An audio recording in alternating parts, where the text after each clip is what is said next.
All right, welcome back to the deep dive. Today we are going to be taking a deep dive into something really, really cool. We're going to be looking at epistemology in classical Indian philosophy. Yes. And this is going to be really fascinating because, you always hear about Western philosophy and, the big names, the Socrates and the Platos and all that. Descartes and Hume and Kant. Yeah. Right. Locke and Hume. But we don't often get to hear about what was going on in the East at the same time. Yeah. So this is going to be a really interesting look at how Indian philosophers for literally centuries, we're talking almost 20 centuries of, Sanskrit philosophical literature, all these different schools of thought, and how they were approaching the very same question that Western philosophers were interested in. Yeah.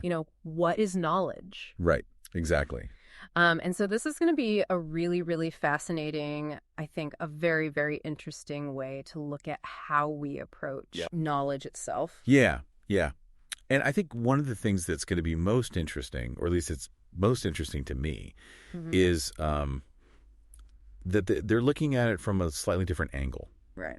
So a lot of Western philosophy in epistemology starts with the question of, like, what is belief? Right. What's the nature of belief? Is it propositional? What are the conditions for something to be a belief? Yeah. But what the Indian philosophers were really interested in is what's the source of that belief? Yeah. Right? What's its pedigree?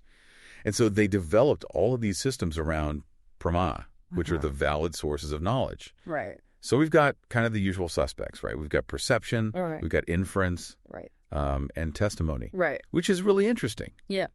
But then there are some really surprising candidates, like non-perception, which we'll talk about a little bit later. Okay. And even something like presumption or arthropathy. Okay, interesting. As way of getting knowledge. Yeah. So they're really interested in that question of pedigree. Like, how do we know? Right. How do we know that this is a reliable source of knowledge? How do we know that we can trust what we're getting from this source? Yeah. It seems like a very fundamental question, right? It is. If you're going to start talking about knowledge, like, where is that coming from? Yeah, absolutely.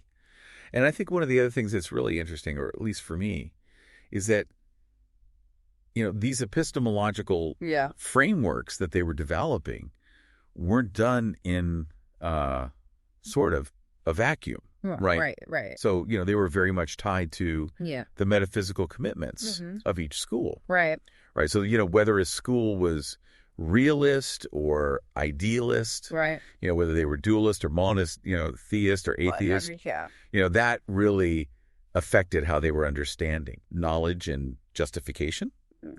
And even the skeptical schools, which we'll talk about a little bit later, were really, they were really questioning the very idea of these inherent categories. Right. They still engaged in these epistemological debates. Yeah. Right. By dissecting and challenging the knowledge theories of their opponents. Yeah.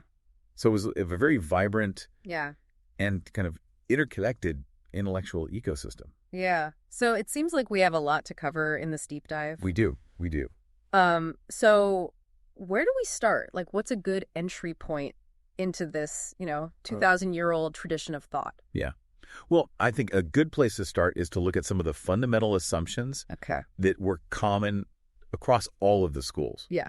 Despite all of their disagreements. Yeah. There were still some bedrock ideas. Yeah. About how we come to know things that they largely agreed on. Okay, so they had these bedrock assumptions.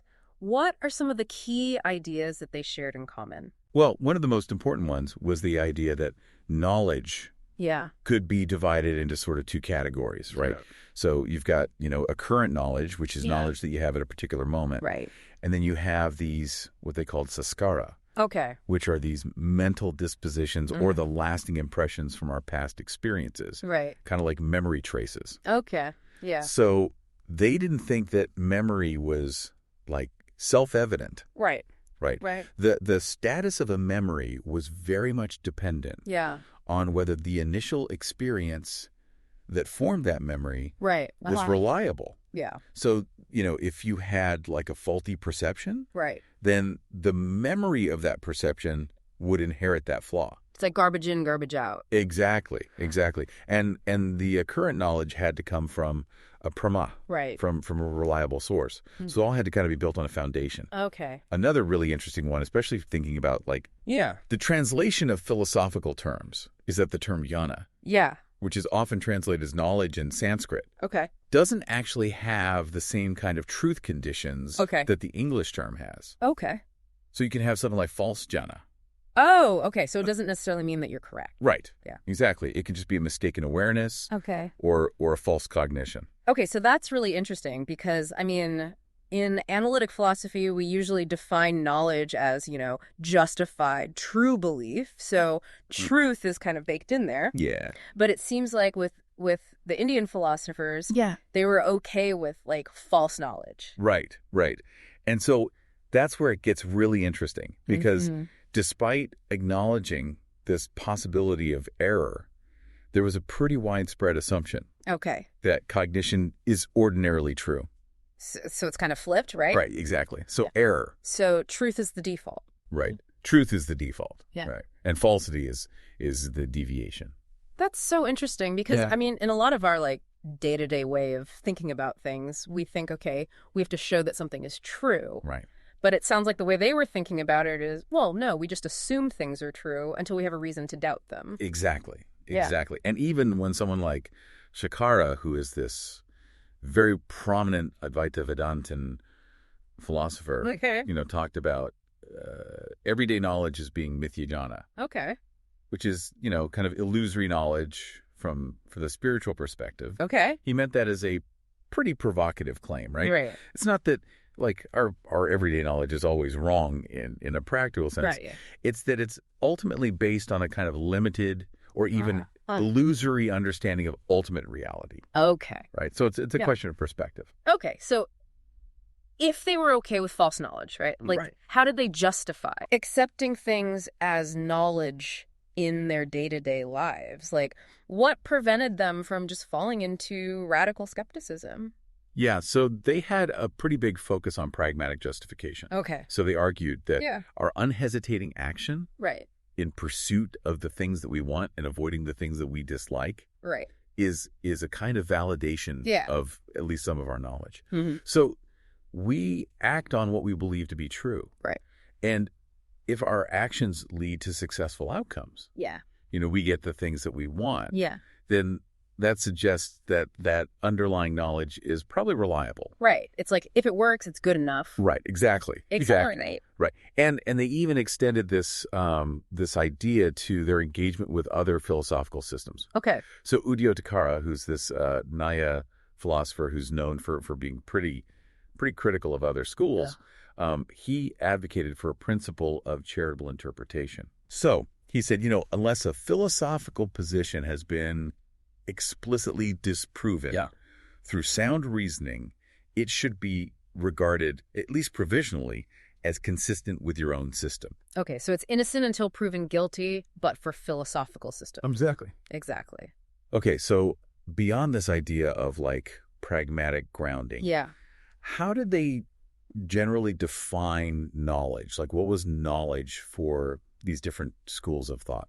Yeah, so across the board, they define knowledge as a cognitive state that's produced in the right way. Okay. Now, what the right way was, that varied between schools, right? So you had the realist schools, like the Mimamsa, Nyaya, and Vaishika schools. Right. They were really focused on the idea of correct origins in reality. So if your cognitive state accurately reflected the facts of the world and it arose from a reliable source, then, that was knowledge. Okay. Then you had the idealist and pragmatist schools. Like the Buddhist Yogacara school. Yeah. They were more focused on whether a cognitive state could successfully guide action. So, did it work? Right. Exactly. Mm-hmm. So is it useful for fulfilling your goals and desires? Right. So you had this kind of tension between truth as correspondence and truth as pragmatic utility. Right. That's a very familiar philosophical... fork in the road. Yeah, fork in the road. Yeah. Yeah. But regardless of what they thought truth was, they all agreed that knowledge couldn't just arise by accident. So? A lucky guess even if it happened to be true, wasn't considered knowledge because it didn't have the proper pedigree or etiology. Right. It wasn't generated through a recognized and reliable cognitive process. Okay, so that's where the primo come in? Exactly. Okay. So can you talk a little bit more about the prama? You mentioned like prama and prama. Like how does that relate to the words we like perception and testimony? Yeah, so it's a really important point because they use these terms prama, which is source of knowledge, right, and prama, which is knowledge, but knowledge in this very specific like technical philosophical sense. Yeah. And the way they use these terms was such that, you know, when you use a pramata term, right, you're implying the truth of the resulting cognition. Okay. So like when a Nyaya philosopher was using the term pratyeka, which is perception, as a pramat, they meant veridical perception. So it had to be true. It had to be true, right? So this is different from like how we use perception in English, right, where we might talk about illusions and hallucinations. Right. Which by definition are false. Exactly.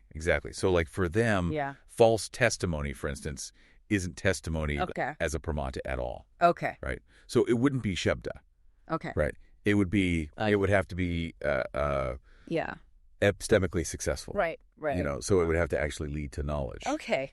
And an illusion wouldn't be pratyeka. Okay. It would be a pratyeka abhasa. Okay. It'd be a semblance or a pseudo perception. So like an imitation. Right. Yeah. Exactly. Yeah. Exactly.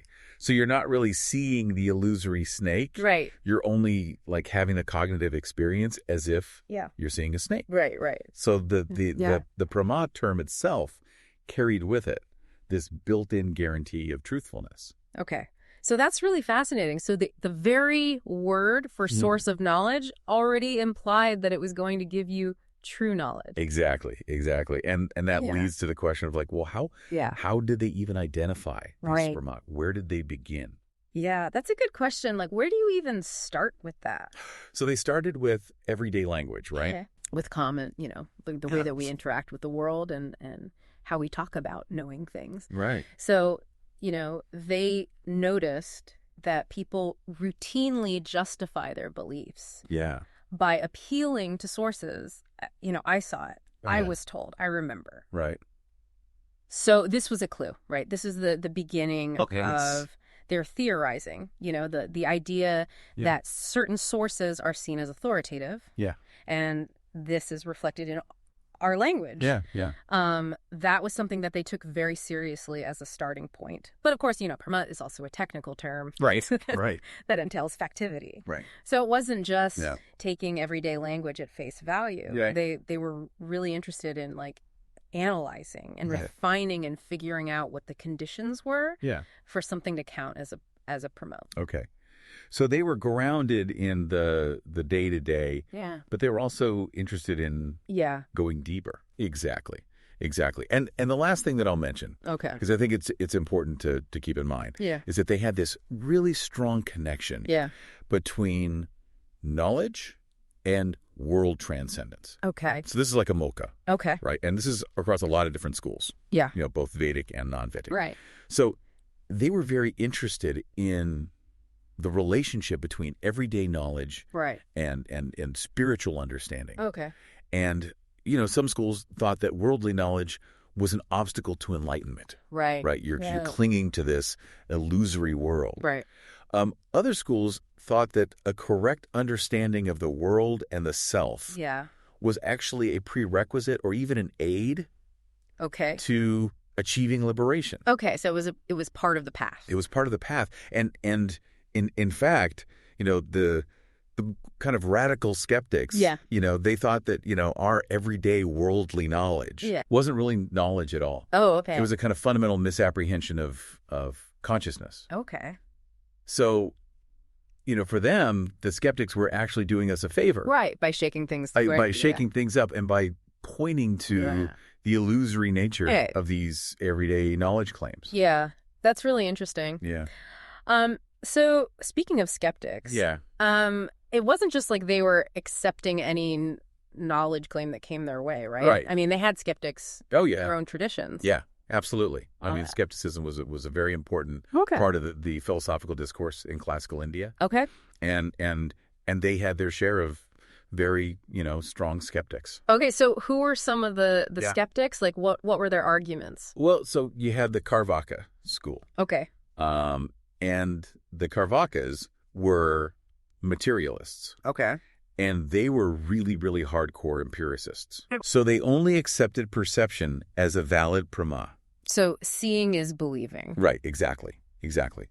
And they rejected inference and testimony. Okay. And why did they reject those?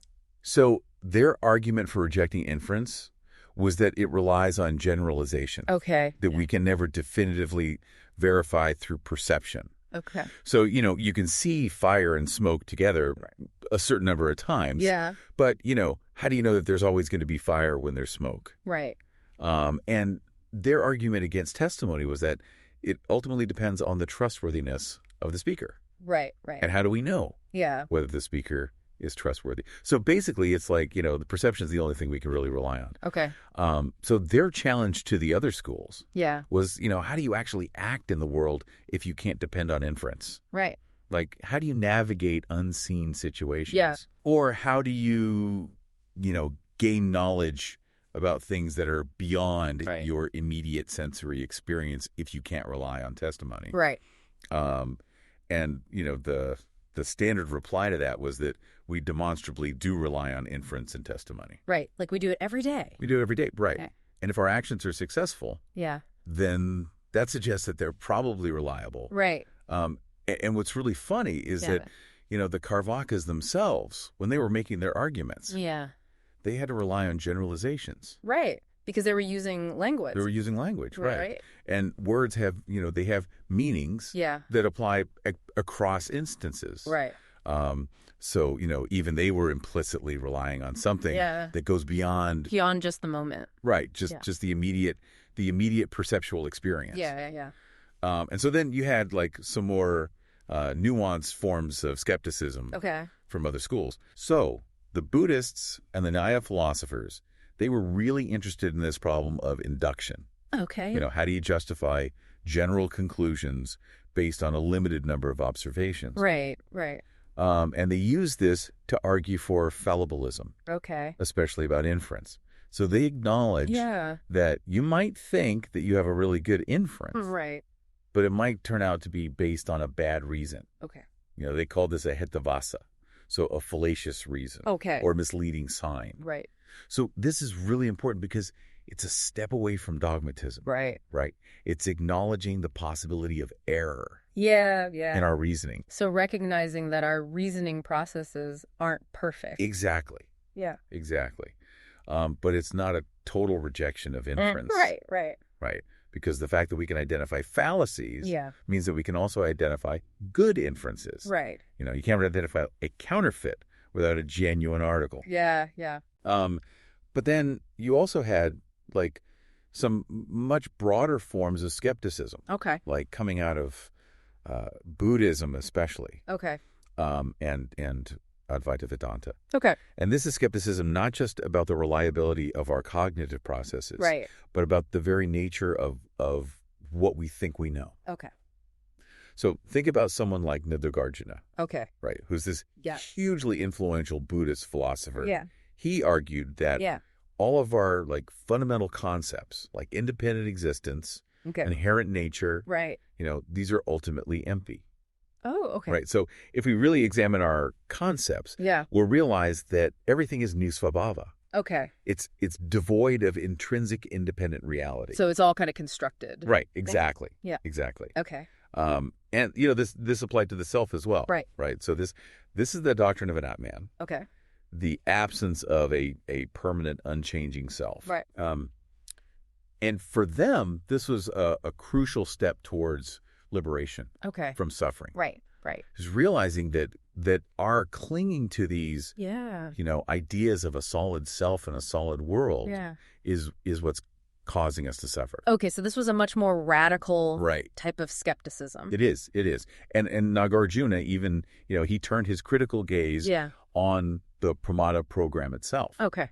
So he gave this really famous argument about justification regress. Okay. Right. So he said, okay, every instance of knowledge requires a prama to validate it. Right. well, what validates that pramad? Right. So it's like you get another pramad. A pramad for your pramad. Exactly. And then what validates that one? And you just get this infinite. Yeah, it just keeps going. It just keeps going, right? And so he's basically questioning, the very possibility of it. Finding that solid foundation. Right. Exactly. Sure. Exactly. And so, even though the Nyaya Sutra directly addressed and refuted this kind of radical skepticism, right, the kinds of questions that he was raising continued to influence philosophical reflection for centuries. Right. So it still had an impact. A huge impact, yeah. And so you just mentioned, like, this idea of a justification regress. Right. And that kind of sounds like the problem of higher order knowledge. Yeah. Like knowing that you know P. Right. Did the Indian philosophers get into this kind of second level? Oh, yeah. Yeah, absolutely. Epistemology. Yeah. So, that argument from Nagarjuna can be seen as a challenge. Right. To this principle that knowing P automatically means knowing that you know P. Right. Right. So his argument was that, if you always need a pramat to know something, then to know that you know P, you need another pramat to certify the first one. Right. So it's like, how do you know that you know that you know? Exactly. Exactly. And it just keeps going. So, how do you get out of that infinite regress? Right. So how did the other philosophers respond? So the Mimamsa and Vedanta philosophers, they responded to this threat of infinite regress by saying, well, knowledge is self-certifying. Okay. Right. So they call this Svatapramaya. Okay. And the Vedantins, they connected this to their idea of the Atman, right, which is like the deepest self, the true self. Okay. Which they describe as having self-illuminating awareness. Okay. So it's Svaprakasha. Okay, so it's like when you are aware, you're also aware of being aware. Right, exactly. So there's no need for external validation. Right. Right? It's self-evident. Okay. And the Mimasas,